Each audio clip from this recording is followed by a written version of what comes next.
Welcome back to our Daily Bread. I'm Sam, and I'll be taking you through a 365-day plan from Genesis to Revelation. Today I will be reading from Numbers chapters 19, 20, and 21. If you would like to follow along, I'll be reading from the ESV translation. Chapter 19. Now the Lord spoke to Moses and to Aaron, saying, "This is the statute of the law that the Lord has commanded. Tell the people of Israel to bring you a red heifer without defect, in which there is no blemish, and on which a yoke has never come. And you shall give it to Eleazar the priest, and it shall be taken outside the camp and slaughtered before him. And Eleazar the priest shall take some of its blood with his finger, and sprinkle some of its blood toward the front of the tent of meeting 7 times. And the heifer shall be burned in his sight. Its skin, its flesh, and its blood, with its dung, shall be burned. And the priest shall take cedar wood and hyssop and scarlet yarn, and throw them into the fire, burning the heifer. Then the priest shall wash his clothes and bathe his body in water, and afterward he may come into the camp, but the priest shall be unclean until evening. The one who burns the heifer shall wash his clothes in water, and bathe his body in water, and shall be unclean until evening. And a man who is clean shall gather up the ashes of the heifer, and deposit them outside the camp in a clean place. And they shall be kept for the water for impurity for the congregation of the people of Israel. It is a sin offering. And the one who gathers the ashes of the heifer shall wash his clothes and be unclean until evening. And this shall be a perpetual statute for the people of Israel, and for the stranger who sojourns among them. Whoever touches the body of any person shall be unclean 7 days. He shall cleanse himself with the water on the 3rd day and on the 7th day, and so be clean. But if he does not cleanse himself on the 3rd day and on the 7th day, he will not become clean. Whoever touches a dead body, the body of anyone who has died, and does not cleanse himself, defiles the tabernacle of the Lord. And that person shall be cut off from Israel, because the water for impurity was not thrown on him. He shall be unclean. His uncleanness is still on him. This is the law when someone dies in a tent. Everyone who comes into the tent and everyone who is in the tent shall be unclean 7 days.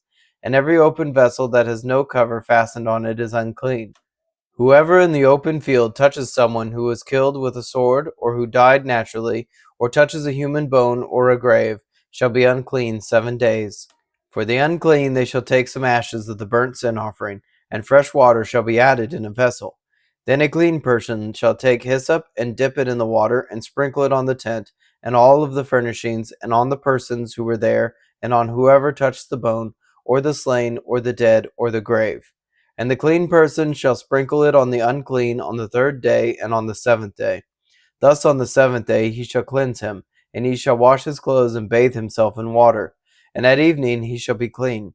If the man who is unclean does not cleanse himself, that person shall be cut off from the midst of the assembly, since he has defiled the sanctuary of the Lord. Because the water for impurity has not been thrown on him, he is unclean.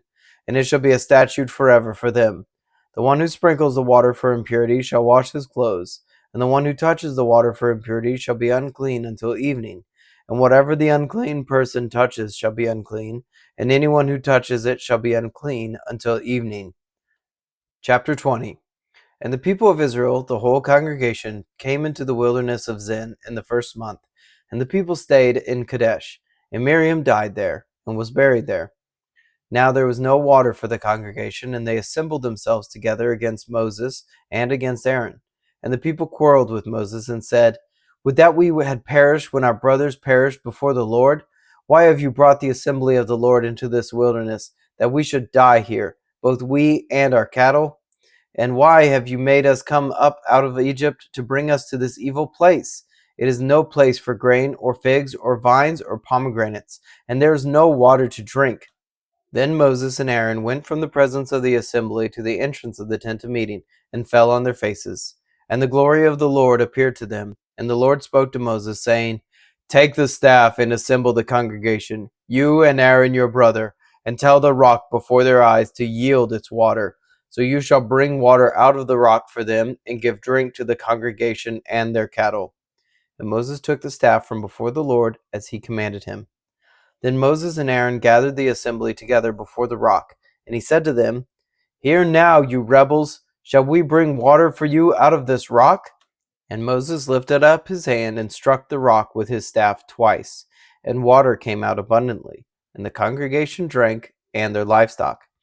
And the Lord said to Moses and Aaron, "Because you did not believe in me to uphold me as holy in the eyes of the people of Israel, therefore you shall not bring this assembly into the land that I have given them." These are the waters of Meribah, where the people of Israel quarreled with the Lord, and through them he showed himself holy. Moses sent messengers from Kadesh to the king of Edom. "Thus says your brother Israel, you know all the hardship that we have met, how our fathers went down to Egypt, and we lived in Egypt a long time. And the Egyptians dealt harshly with us and our fathers. And when we cried to the Lord, he heard our voice and sent an angel and brought us out of Egypt. And here we are in Kadesh, a city on the edge of your territory. Please let us pass through your land. We will not pass through field or vineyard or drink water from a well. We will go along the king's highway. We will not turn aside to the right hand or to the left until we have passed through your territory." But Edom said to him, "You shall not pass through, lest I come out with the sword against you." And the people of Israel said to him, "We will go up by the highway, and if we drink of your water, I and my livestock, then I will pay for it. Let me only pass through on foot, nothing more." But he said, "You shall not pass through." And Edom came out against them with a large army and with a strong force. Thus Edom refused to give Israel passage through his territory, so Israel turned away from him. And they journeyed from Kadesh, and the people of Israel, the whole congregation, came to Mount Hor. And the Lord said to Moses and Aaron at Mount Hor, on the border of the land of Edom, "Let Aaron be gathered to his people, for he shall not enter the land that I have given to the people of Israel, because you rebelled against my command at the waters of Meribah. Take Aaron and Eleazar his son, and bring them up to Mount Hor. And strip Aaron of his garments, and put them on Eleazar his son. And Aaron shall be gathered to his people, and shall die there." Moses did as the Lord commanded, and they went up Mount Hor in the sight of all the congregation. And Moses stripped Aaron of his garments, and put them on Eleazar his son.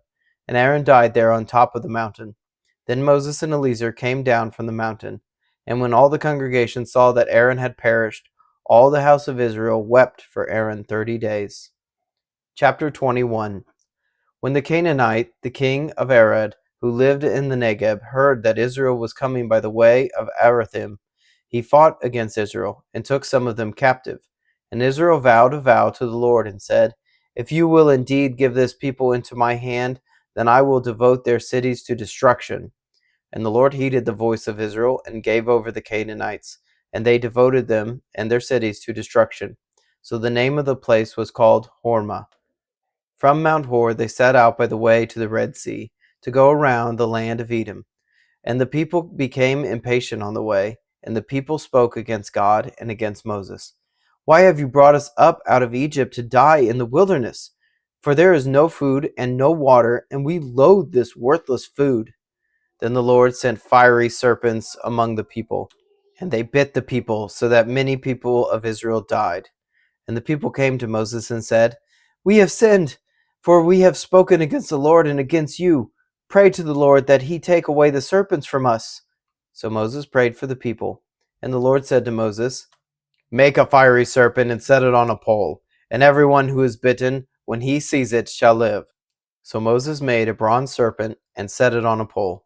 And if a serpent bit anyone, he would look at the bronze serpent and live. And the people of Israel set out and camped in Oboth. And they set out from Oboth and camped in Abiram, in the wilderness that is opposite Moab, toward the sunrise. From there they set out and camped in the valley of Zered. From there they set out and camped on the other side of the Arnon, which is in the wilderness that extends from the border of the Amorites. For Arnon is the border of Moab, between Moab and the Amorites. Therefore it is said in the book of the wars of the Lord, Weheb in Supah, in the valleys of the Arnon, and the slope of the valleys that extends to the seat of Ar and leads to the border of Moab. And from there they continued to Beer. That is the well of which the Lord said to Moses, "Gather the people together so that I may give them water." Then Israel sang this song, "Spring up, O well, sing to it, the well that the princes made, that the nobles of the people dug with the scepter and with their staffs. And from the wilderness they went on to Mattanah, and from Mattanah to Nahalil, and from Nahalil to Bamoth, and from Bamoth to the valley lying in the region of Moab, by the top of Pisgah that looks down on the desert. Then Israel sent messengers to Sihon, king of the Amorites, saying, Let me pass through your land. We will not turn aside into field or vineyard. We will not drink the water of a well. We will go by the king's highway until we have passed through your territory. But Sihon would not allow Israel to pass through his territory. He gathered all his people together and went out against Israel to the wilderness, and came to Jahaz, and fought against Israel. And Israel defeated him with the edge of the sword, and took possession of his land from the Arnon to the Jabbok, as far as to the Ammonites, for the border of the Ammonites was strong. And Israel took all these cities, and Israel settled in all the cities of the Amorites, in Heshbon, and in all its villages. For Heshbon was the city of Sihon, the king of the Amorites, who had fought against the former king of Moab, and taken all his land out of his hand, as far as the Arnon. Therefore the ballad singers say, Come to Heshbon, let it be built, let the city of Sihon be established.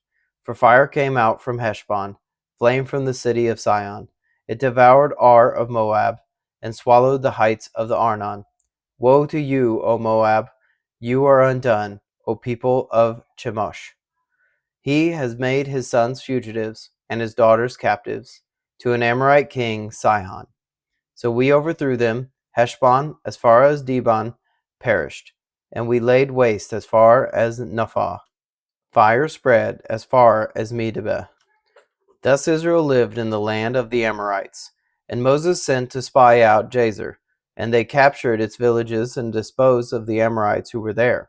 And then they turned and went up by the way of Bashan. And Og, the king of Bashan, came out against them, he and all his people, to battle at Edrei. But the Lord said to Moses, Do not fear him, for I have given him into your hand, and all his people and his land. And you shall do to him as you did to Sihon, king of the Amorites, who lived at Heshbon. So they defeated him and his sons and all his people until he had no survivor left, and they possessed his land. Thank you for joining me today in our Bible reading.